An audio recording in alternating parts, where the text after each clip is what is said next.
and fauna and microorganisms. So, temperature and rainfall are the main two climatic factors responsible. So first is temperature and rainfall. हाँ, temperature change होने की वजह से क्या होता है? एक्सपेंशन, अनइवन एक्सपेंशन होता है, बाहर ज़्यादा है।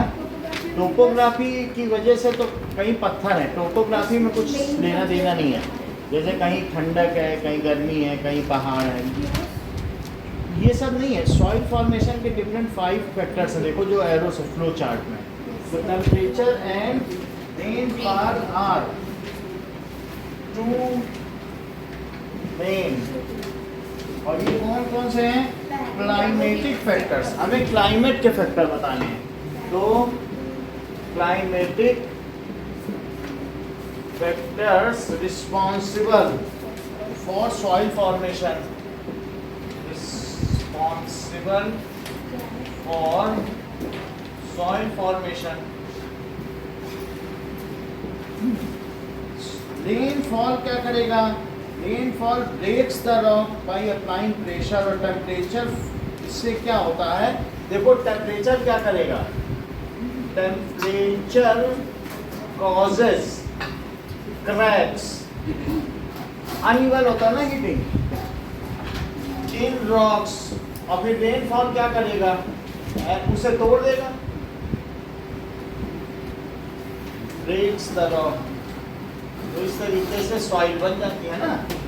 बाहर ज़्यादा एक्सपेंशन हो गया, अंदर कम एक्सपेंशन हो गया, तो रॉक टूट जाएगी और रेनफॉल गिरा देगी, लैंडस्लाइड बना देगी। दूसरा फैक्टर क्या है? Cite any 2 reasons for land degradation। Divya, कोई ऐसे 2 रीजन बताओ जिससे होता है? इरोजन, देखो डिफॉरेस्टेशन तो हो जाएगा, डिफॉरेस्टेशन, और कुछ लोगों ने फ्लड भी बताया है। सो लैंड डिग्रेडेशन, फ्लड हो सकता है, और ओवर ग्रेजिंग भी। 3 याद कर लो, है ना। ओवर ग्रेजिंग से भी लैंड डिग्रेड होती है। फ्लड आ गया तो ऊपर का सारा जो फर्टाइल सॉइल है वो चली जाती है, इरोड हो जाती है। लैंडस्लाइड माउंटेनी रीजन में होती है। Why is land considered an important resource? Anmol, land को क्यों तुम इम्पोर्टेंट रिसोर्स मानते हो? यार क्योंकि हम लोग सब लैंड में रहते हैं। अच्छा। और फिर हम लोग लैंड में जैसे ये अंदर लैंड में ट्रीज है जिनसे हमें ऑक्सीजन मिलता है, वहीं से हम ये फूड उगाते हैं। Considered as important resource। क्यों? क्योंकि land provides surface for agriculture. As land provides, land नहीं होगी तो एग्रीकल्चर कहाँ करोगे? Surface for agriculture. और इसी के साथ हमें लिविंग के लिए भी करता है, ठीक है। और बिल्डिंग हाउसेस, ठीक है। और इसके अलावा मेकिंग इंडस्ट्रीज,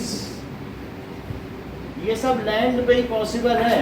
और दुनिया में कहीं पानी के लिए तो नहीं झगड़ा हो रहा है, लैंड के लिए हो रहा है। मेनली जो जिनमें होता है लैंड की टेरिटरी का झगड़ा ज़्यादा है कि हम उनकी ज़मीन ले लें, उनकी, कि ये थोड़ी होता है कि पानी ले लें उनका। समुद्र तो कितना बड़ा है, कहीं कोई झगड़ रहा है क्या? तो मेकिंग इंडस्ट्रीज़ के लिए और फॉरेस्ट्री के लिए, इन सब चीज़ों के लिए ये हमें ज़मीन प्रोवाइड करता है, ठीक है। And most of the activities takes place in land. पानी में नहीं इतनी होती है, हम लोग की ज़्यादातर एक्टिविटी क्या होती है? Most of the activities takes place in land. इसलिए लैंड को एक इम्पॉर्टेंट नेचुरल रिसोर्स माना गया है। Next is 4, name any 2 steps that government has taken to conserve plants and animals। Nikhil, ऐसे कोई 2 स्टेप बताओ जो to conserve plants and animals के लिए गवर्नमेंट ने लिए हों। मयंक, सर फॉरेस्ट डिपार्टमेंट और नेशनल पार्क्स और हाँ तो स्टेप्स बताओ, 2 स्टेप्स। एक तो CITESN सिटीज और सर वन महोत्सव। वन महोत्सव, ये बात सही हो सकती है क्योंकि जो भी हम लोगों ने देखा है कि वो क्या करती हैं, दैट इज जो साइट्स है, तो that is convention in international agreement. और देखते हैं तो क्या क्या गवर्नमेंट ने स्टेप्स लिए।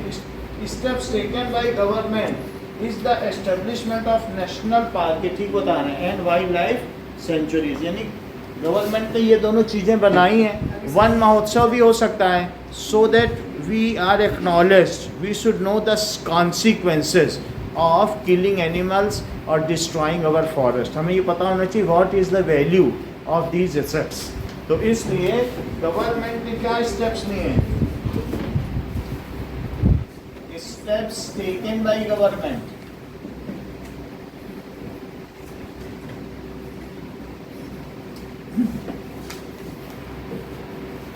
are making national parks,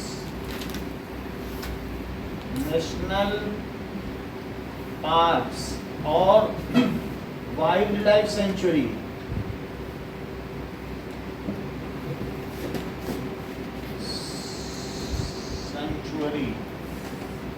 और इसके अलावा और भी उसने बायोस्फीयर रिजर्व्स भी बना रखे हैं क्या, ठीक है। सो ये time to time government organise Van Mahotsav at various levels, होता है कि नहीं, time to time Van Mahotsav are organized at various levels.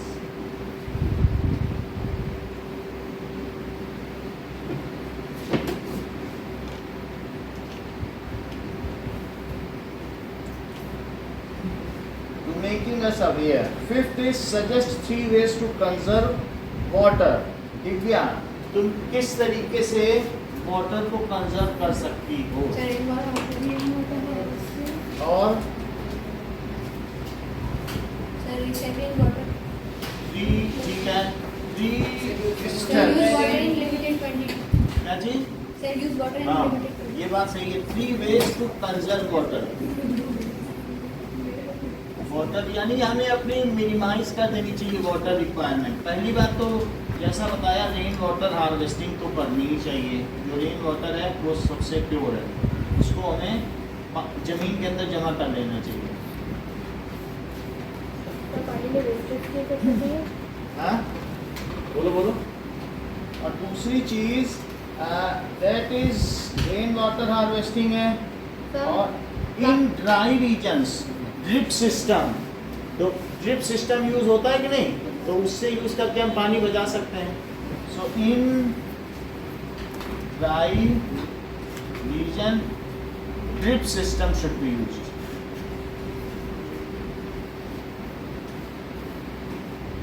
Be used.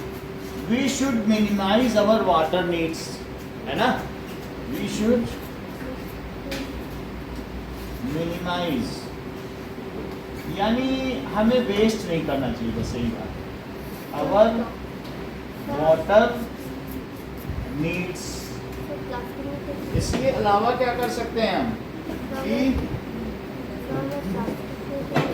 A system of canal is to be made throughout the country so that जो हमारा water है वो सब जगह पहुंच सके, तो उससे हम वाटर को कंजर्व कर सकते हैं, यूटिलाइज कर सकते हैं।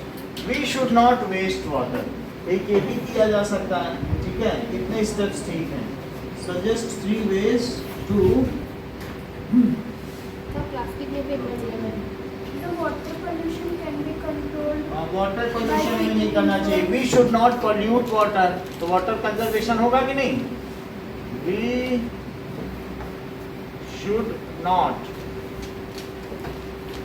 Pollute water. एक और भी चीज़ है, वाटर कंजर्वेशन के लिए canal system is to be made, system is to be made to irrigate our field.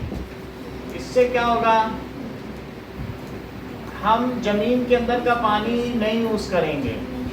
पहले यहाँ पर कोई कैनाल नहीं थी, इंदिरा कैनाल नहीं आई थी, जो कैलाना लेकर आ रही है इंदिरा कैनाल है। फिर इंदिरा गांधी ने पूरे राजस्थान में नहरें ही बनवा डाली और यहाँ हरा भरा हो गया पूरा राजस्थान। नहीं तो यहाँ 2-3 पेड़ ही थे जोधपुर में। 85 की बात है, तब यहाँ पानी की बहुत दिक्कत होती थी, बाहर से ट्रेन में भर के पानी आता था, तो बहुत ही ज़्यादा दिक्कत होती थी।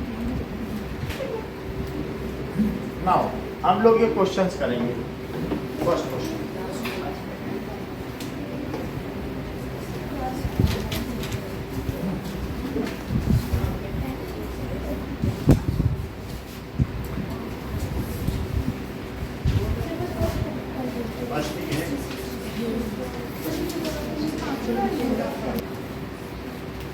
ओके, नेक्स्ट क्वेश्चन देखिए, काफी लोग भी जमा कर रहे हैं।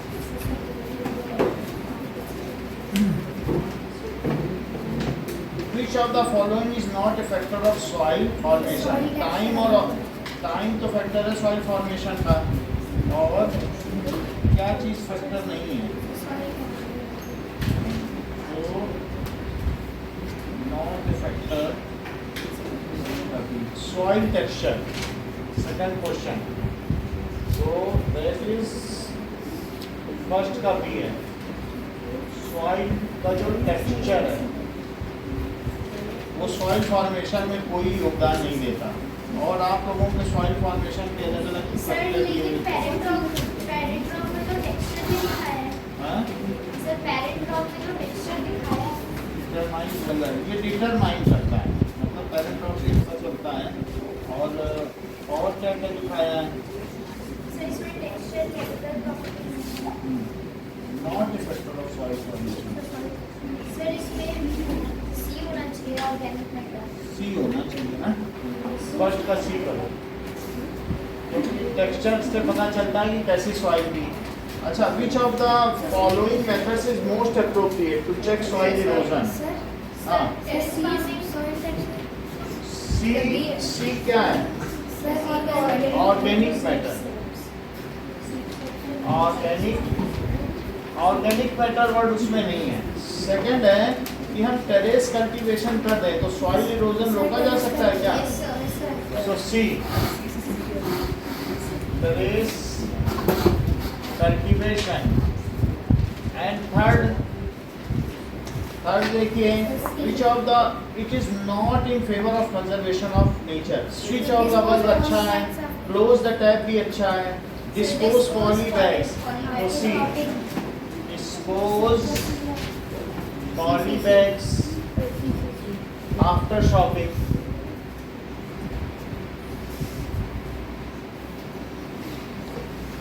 थर्ड क्वेश्चन, लैंड यूज किसके लिए होता है? लैंड यूज होता है प्रोडक्टिव यूज ऑफ है ना, उसमें कुछ प्रोड्यूस कर सकते हैं, तो land is use for C. First का क्या है? सी। सेकंड का देखो, दैट इज ह्यूमस क्या है? ऑर्गेनिक मैटर है। थर्ड देखो, रॉ प्लेन्स किस लिए होते हैं?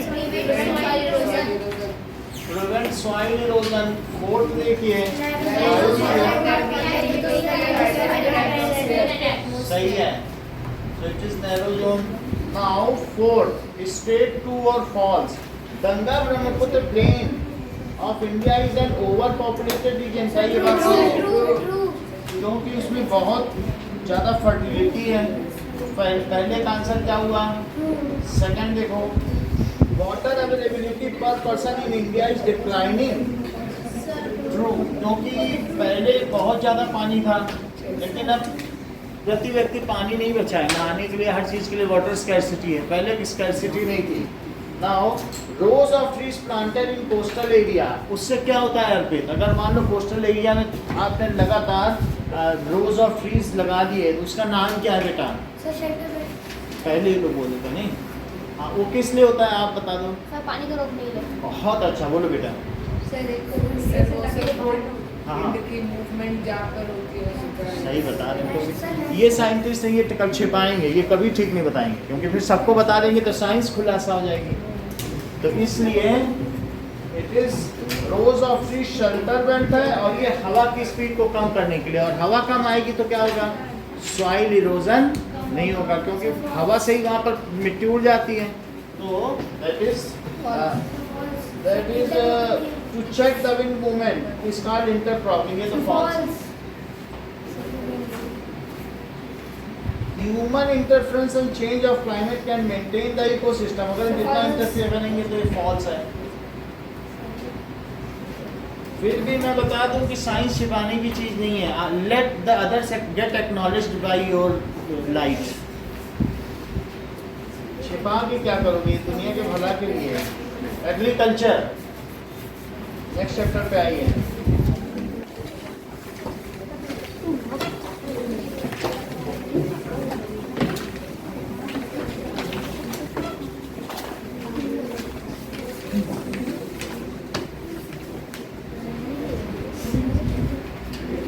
Okay, now Gurpreet Madhav and Tina were walking through the village when they saw a farmer tilling land. वो जमीन को खोद रहा था। The farmer told them that he was growing wheat and had just added manure to soil to make it fertile. Tilling के time पे ही लोग manure उसमें डाल देते हैं, तो उससे क्या हो जाएगा, soil fertile हो जाएगी। And he told the children that the wheat would fetch a good price in mandi, from where it could be taken to factories to make bread and biscuits from flour. पहले मंडी में wheat जाएगा, फिर उससे flour बनेगा, फिर bread बनेगा। पहले Turkey ने हमारा गेहूं लौटा दिया था, तो फिर टर्की बाद में बोलने लगा हमें गेहूं दे दो। हमने कहा गेहूं अब नहीं देंगे, तुमको सीधा ब्रेड दे, क्योंकि ब्रेड कई गुना कीमती होता है। 200 ग्राम की ब्रेड 40 रुपए की है, अब 1 किलो व्हीट सस्ता आता है। तो इस तरीके से व्हीट के तो बहुत सारे यूज़ हैं, आप उससे कई प्रोडक्ट प्रोड्यूस बना सकते हो। So this transformation from a plant to a finished product involves 3 types of activities. अब आप समझो, जो भी हम लोग यहाँ एक्टिविटी कर रहे हैं, आपके पापा उनमें से कोई ना कोई एक एक्टिविटी कर रहे हैं। एक प्राइमरी एक्टिविटी, जो लैंड से कोई चीज़ निकाले, वो प्राइमरी एक्टिविटी है। तो कौन कौन से 3 एक्टिविटीज़ होती हैं जो सर्विस सेक्टर है या इकोनॉमिक्स का ये चैप्टर है वास्तव में। तो there are 3 types of activities. Tertiary 3 types of activities in economics, अर्थशास्त्र में। इकोनॉमिक्स समझते हो, जिससे कि हमारी इकोनॉमी डेवलप हो, जिससे हमारे पास मुद्रा है, पैसा। तो पहली एक्टिविटी कौन सी है, प्राइमरी का मतलब है to produce something from land, और माइनिंग करके कुछ निकालना, और जमीन से निकाले जाते हैं कि नहीं। So that is to produce something, कुछ भी है ऑन लैंड, रीट हो, यानी एग्रीकल्चर। एग्रीकल्चर कैसी एक्टिविटी है। और दूसरा माइनिंग समथिंग, कुछ खोद के निकालना, ठीक है, लाइक मेटल नॉन मेटल निकालते हैं, नॉन मेटल। क्वेरिंग क्या होता है मयंक,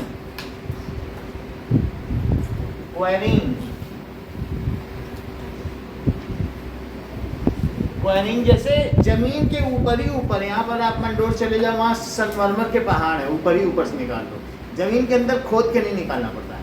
जैसे क्वेरिंग मार्बल, या आप और भी चूना भी कह सकते हो, जो भी है एक्टिव लाइन। तो ये सारा जमीन के ऊपर क्वेरिंग है, जमीन के अंदर माइनिंग। तो एग्रीकल्चर, माइनिंग, ये सभी कैसी एक्टिविटीज है बेटा, ये लेट बताइए। चलो कोई बात नहीं, ये छिपाते हैं चीज़ों को। सो एग्जाम्पल है एग्रीकल्चर, और दूसरा क्या बताया प्रीतिका ने, हाँ सही, माइनिंग। अब सेकेंडरी एक्टिविटी क्या होती है, फ्रॉम प्रोड्यूस, जो भी हमें एग्रीकल्चर प्रोड्यूस है उससे बिस्किट्स बना लेना, ब्रेड बना लेना, कुछ दूसरी चीज़ बना लेना, उसको पैकेट में बदलना, ये कैसे हैं? Weaving of clothes. बोलो। Weaving of clothes. हाँ, ऐसा कह सकते हैं। कॉटन से वीविंग ऑफ क्लॉथ्स, तो उसको क्या कहेंगे? Secondary activity. Secondary activity. तो अगर हम, जैसे प्राइमरी एक्टिविटी है तो गाय से दूध निकाल लिया, ये प्राइमरी है। लेकिन अब दूध से अब कुछ दही बना लो, उसको पैकेटाइज करके बेचो, तो सेकेंडरी हो गई। तो हम डायरेक्टली एनीथिंग है। तो रियरिंग एनिमल्स भी प्राइमरी है। रियरिंग का मतलब समझते हो? पशुपालन of animals. So if we make products obtained from primary activity, obtained from primary activity, then it is secondary activity. Secondary. अगर मान लो किसी के पापा फैक्ट्री में काम करते हो तो वो कौन सा काम करेंगे? प्राइमरी की secondary? Secondary. Making bread, biscuits, cakes from flour, making cloths from cotton and silk, making dairy products हो सकता है क्या? From milk। तो ये सेकेंडरी एक्टिविटीज है। क्या पलक आप मुझे बता सकती हैं कि टर्शरी एक्टिविटीज में क्या आता है? Sir, जो इन दोनों को सपोर्ट करें, टर्शरी, जो प्राइमरी और सेकेंडरी एक्टिविटीज को support। ये बात सही है। दैट इज सर्विस सेक्टर भी आ सकता है, कोई भी जो सेवाएं प्रदान करता हो। So it includes service sector, it includes service sector and it sector and it supports primary and secondary activity and secondary activity इनके चलाने में सहयोग करे। जैसे मान लो सर्विस सेक्टर है कि कितना दूध आया कितना गया, तो ये बैंकिंग सेक्टर इसमें आ जाएगा। और इसके अलावा कुछ लोग टैक्सी चला रहे हैं, सामान को यहाँ से पहुँचाने, क्या भी योगदान नहीं दे रहे हैं? ट्रांसपोर्ट इसमें आ जाएगा। है ट्रेडिंग, बेचना खरीदना, तो बैंकिंग, ट्रेडिंग, Sir, advertising. हाँ एडवर्टाइजिंग भी इसमें आ जाएगा। और इसके अलावा ट्रेडिंग आ जाएगा, ठीक है, और ट्रांसपोर्टेशन भी आ जाएगा। Insurance. बोलो। Sir, insurance. इंश्योरेंस, ये सब इसी में आ जाएंगे। तो जो प्राइमरी एंड सेकेंडरी सेक्टर को सपोर्ट करे, इंश्योरेंस भी आ जाएगा। मान लो तुम्हारे खेत में आग लग गई तो इंश्योरेंस कंपनी वाले देखेंगे कि फिर तुमको उसका कुछ पैसा मिल जाएगा। इंश्योरेंस, ठीक है।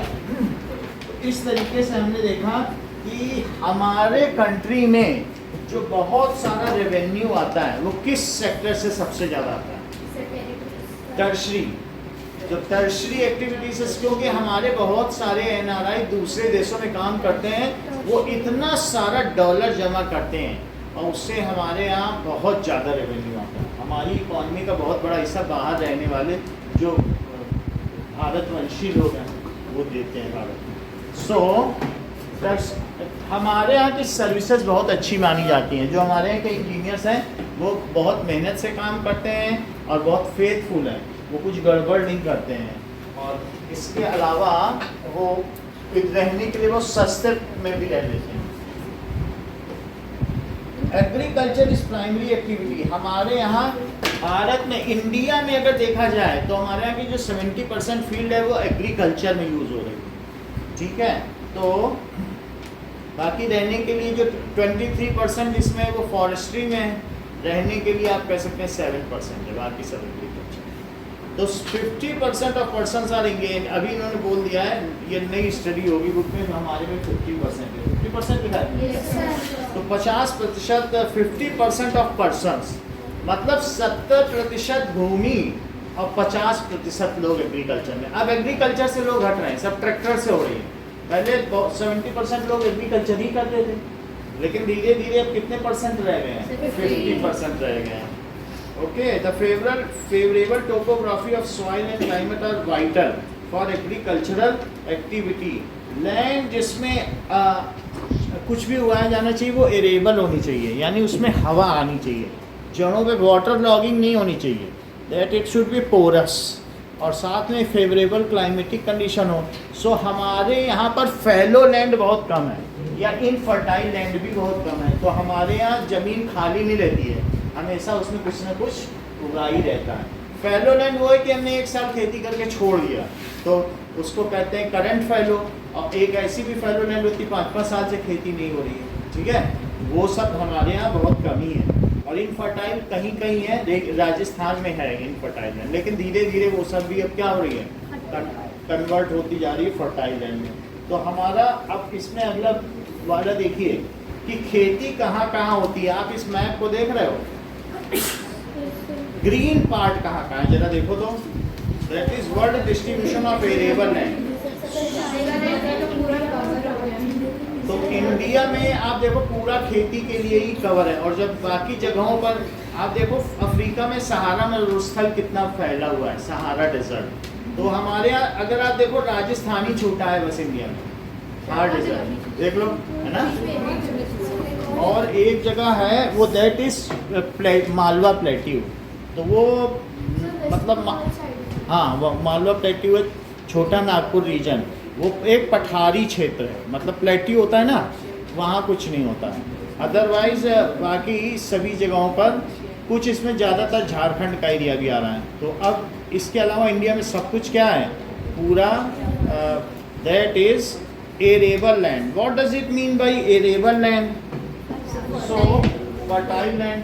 नाउ कुछ चीज़ें आपको याद रखनी चाहिए कि द एग्री वर्ड कहाँ से आया है, meaning soil, and culture means cultivation.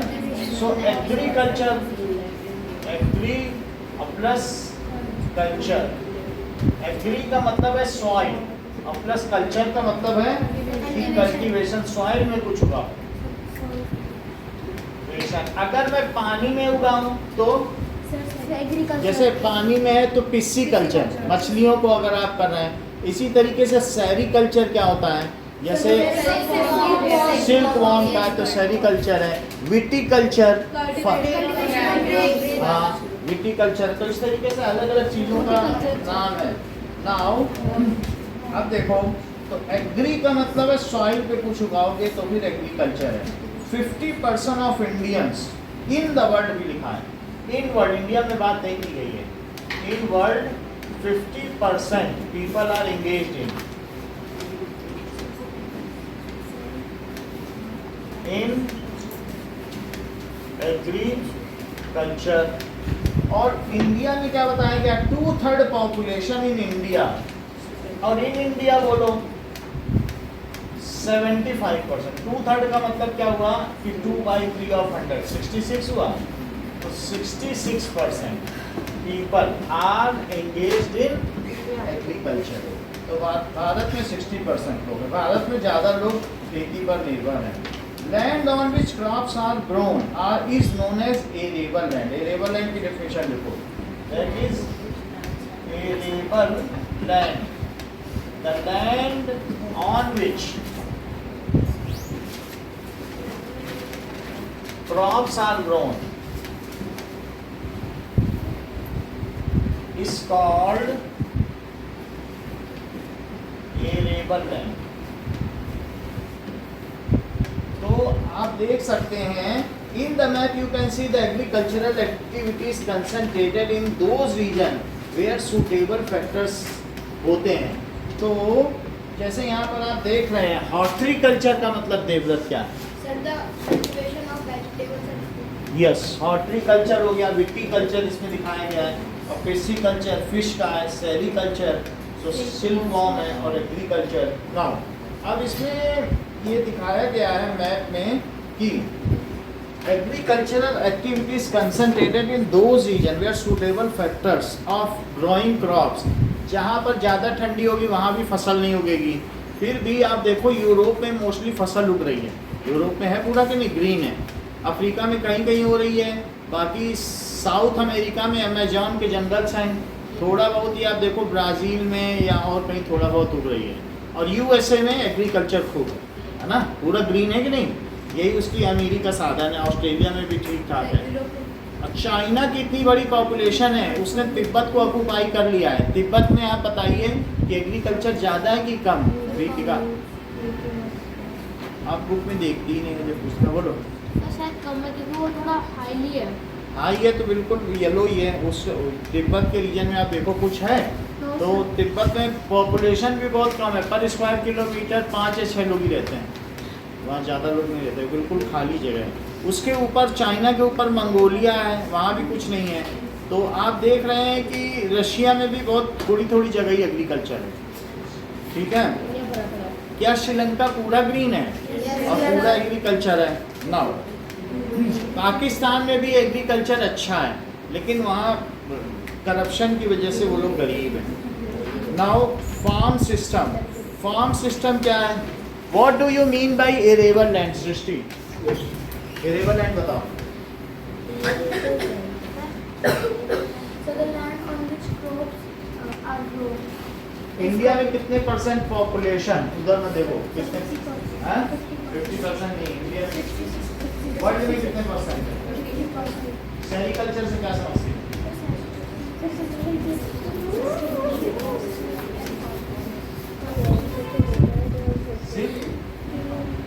Silk worm, silk बना। सिल्क वॉर्म किससे है? वो जो भी शहतूत की पत्तियां नहीं होती हैं, तो उसमें वो उगाया जाता है, ठीक है कि नहीं? उसको क्या कहते हैं? कौन सा?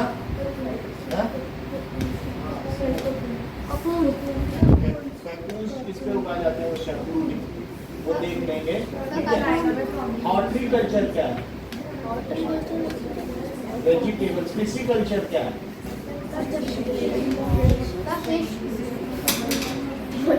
सही करें। कल्चर का मतलब ही कल्टीवेशन है। ब्रीडिंग है, ब्रीडिंग ठीक है, लेकिन है कल्चर मीन्स कल्टीवेशन। अगर कल्टीवेशन कह रहे हैं तो कोई दिक्कत नहीं, ब्रीडिंग बोल सकते हैं। और उगाना, उसको एक तरीके से वो सबको वो उगाना ही बोला है, ठीक है कि नहीं? तो वर्ड है इस प्रोडक्शन, हमारे लिए खाने की चीज़ें तो हम कह रहे हैं मछलियों के ब्रीडिंग करा रहे हैं, पानी में उगा रहे हैं, वो क्या? Viticulture, cultivation of grapes. अगले में देखो फिगर में, नेक्स्ट फार्म सिस्टम क्या दिखाया गया है? दैट इज प्लोइंग करनी होती है, फिर सोइंग करनी होती है, और उस पर स्प्रे भी करना होता है, जिससे और उसमें आप ये देखिए सीड्स की ज़रूरत पड़ेगी, केमिकल्स की ज़रूरत पड़ेगी, मशीनरी ज़रूरत पड़ेगी। तो और उससे बाद में आउटपुट में हमें क्या मिलेगा इतना करने के बाद? तो इनपुट में ये सारी चीज़ें हैं, अब प्रोसेसिंग है। अब दूसरा देखो physical and human farm inputs, तो यहाँ क्या है बताइए? कुछ लेबर, मशीनरी, यानी लेबर भी चाहिए इस काम के लिए, मशीनरी भी चाहिए, केमिकल्स भी चाहिए, ह्यूमन इनपुट्स, और इसके अलावा फिजिकल इनपुट्स क्या क्या चाहिए? तो ये सारी चीज़ें होंगी तभी खेती हो पाएगी। तो फार्म सिस्टम में कुछ इनपुट है जिसमें फिजिकल इनपुट्स भी है, ह्यूमन इनपुट्स भी है, केमिकल इनपुट्स भी है, मशीनरी इनपुट्स भी है। इन सब के बाद फिर आउटपुट के रूप में हमें क्या मिलेगा? क्रॉप। तो इस तरीके से ये सारी चीज़ें होंगी। कल फिर 9 बजे हम लोग इसको आगे बढ़ाएंगे।